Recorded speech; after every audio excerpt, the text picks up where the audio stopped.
السلام عليكم ومرحبا بكم متابعينا الكرام متابعاتنا الكريمات. جئناكم في فيديو جديد حول تقدم الأشغال بملعب الأمير مولاي الحسن بالرباط. هذا الملعب من المنتظر أن يحتضن نهائيات كأس إفريقيا للأمم 2025 التي تمتد من أواخر دجنبر 2025 إلى بداية يناير 2026. بدأت عملية تركيب الكراسي وخاصة الكراسي القابلة للطي، بداية من الكراسي التي ترمز إلى العلم الوطني باللونين الأحمر والأخضر.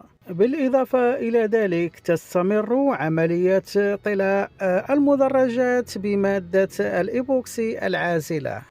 نبقى مع هذه الصور. دمتم بخير والسلام عليكم.